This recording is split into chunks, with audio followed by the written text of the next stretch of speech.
Hey guys, welcome back to the channel. So I've got a watch in for review. This is my brother's Tudor Black Bay. Now this is the Tudor Black Bay Dark, which I've never had on the channel before. If you could see, it's completely all, it looks like DLC coated. Is it DLC coated? Yes. Or what? No, or what is it? What do they call that? It's PVD. PVD coated. Okay, so the entire thing is all black, probably highly scratch resistant. If you look at the sides, the traditional Black Bay will be all polished, but this one's all brushed.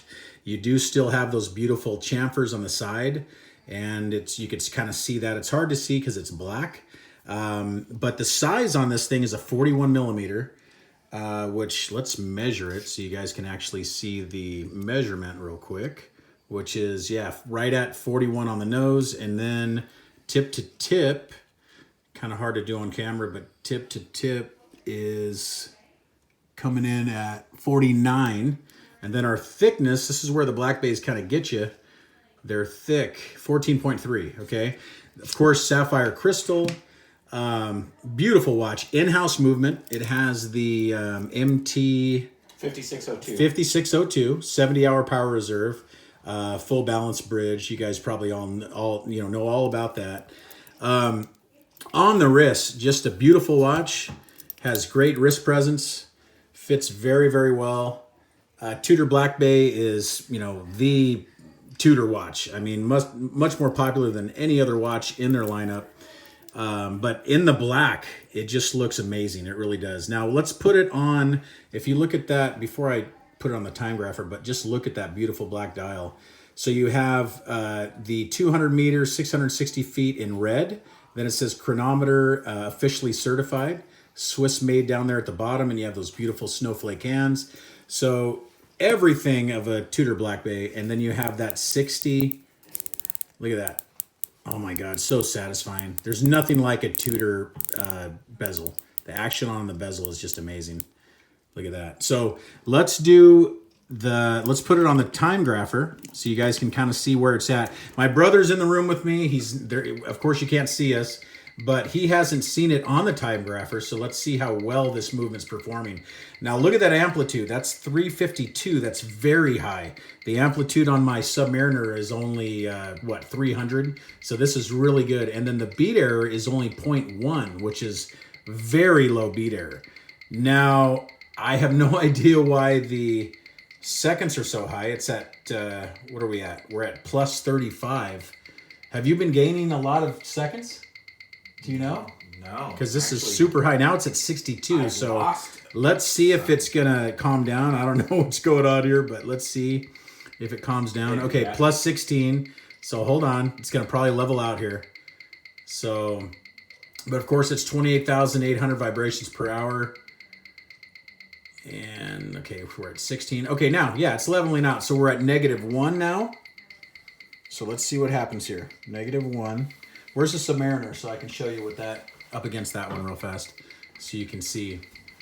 So my brother here is just getting into watches. This is his first Tudor, which I approve of Tudor, but here's my sub. What we're going to do is put it up against that. So these are very respectable numbers. Now we're at -1 in this position, 346 amplitude, 0.1 beat error. You can't beat that. That's pretty good. So let's see what the sub's like. Let's check that out. And we will see where that's at. Probably pretty close to the same.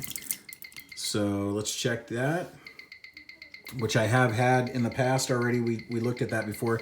So we're +2, which I normally get about +2, and then almost 300 amplitude, 295, and then beat error is 0.2. So both these movements are running pretty damn close to the same, which they both have the full balance bridge. Of course, the Tudor has a longer power reserve, but very close, to the same movement in a lot of ways. Now mine's saying -6, which we know it's not that, but pretty close to the same. Okay, see, now it's at 0. So, but anyway, now let's do a loom shot. That's what really is this Tudor's gonna excel. Let's loom it up real quick, and then we'll kill the lights. I'll loom up the Submariner as well, and we will see.